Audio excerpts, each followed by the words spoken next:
പ്രതിപക്ഷ നേതാവ് V D സതീശനെതിരെ ഡിവൈഎഫ്ഐയുടെ പ്രഭാത നടത്തം. വി ഡി സതീശൻ പറയുന്നതെല്ലാം വെറും വാക്കുകൾ എന്നാരോപിച്ചാണ് പറവൂരിൽ ഡിവൈഎഫ്ഐയുടെ വ്യത്യസ്തമായിട്ടുള്ള ഒരു മോർണിംഗ് വാക്ക് കണ്ടത്. ആദിൽ പാലോട് തയ്യാറാക്കിയ റിപ്പോർട്ട് കൂടി വളരെ വേഗം കണ്ടുവരാം. ഇപ്പോൾ സമയം 9:11 ഷോർട്ട് ബ്രേക്ക്.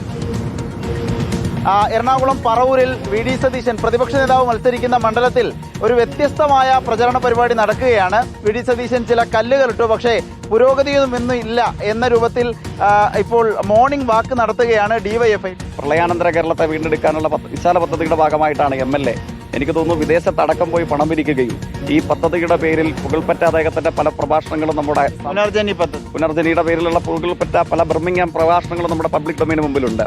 എന്തായാലും പിരിച്ച പണത്തിന്റെ പേരിൽ ഇവിടെ കൊണ്ട കല്ലിട്ടു എന്നാണ് അദ്ദേഹം തന്റെ സാമൂഹ്യ മാധ്യമത്തിൽ അവകാശപ്പെടുന്നത്. ഈ കല്ല് ആണ് പറയാൻ കഴിയുന്നത്.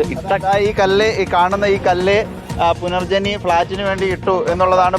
ഇതുപോലെ സമാനമായ മറ്റു കല്ലുകളും ഉണ്ടെന്നാണോ ആരോപണം? 330 കുടുംബങ്ങൾക്ക് 300 സെന്റ് സ്ഥലം വാങ്ങിച്ച് പുനരധിവസിപ്പിക്കാൻ രാഹുൽ ഗാന്ധിയെ കൊണ്ടുവന്നിട്ട കല്ല് നമ്മുടെ മുമ്പിലുണ്ടല്ലോ.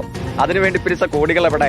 പറവൂരിലെ കല്ല് മുതൽ വയനാട്ടിലെ കല്ലിന് വരെ സംസാരിക്കാൻ നാവുണ്ടായിരുന്നെങ്കിൽ എഴുന്നേറ്റ് എന്ന് പറഞ്ഞേനെ. നിലപാടുകളുടെ രാജകുമാരനല്ല, നുണകളുടെ കുമാരനാണ് കേരളത്തിന്റെ പ്രതിപക്ഷ നേതാവ് എന്നുള്ളത്. വെറും വാക്കുകൾക്ക് നേരെ മറുവാക്ക് എന്ന രൂപത്തിൽ ഡിവൈഎഫ്ഐയുടെ മോർണിംഗ് വാക്ക് ഈ കല്ലിന് ചുവടെ അവസാനിക്കുകയാണ്. വീഡിയോ ജേർണലിസ്റ്റ് രജീഷിനൊപ്പം റിപ്പോർട്ടർ ആദിൽ പാലോട്, റിപ്പോർട്ടർ എറണാകുളം.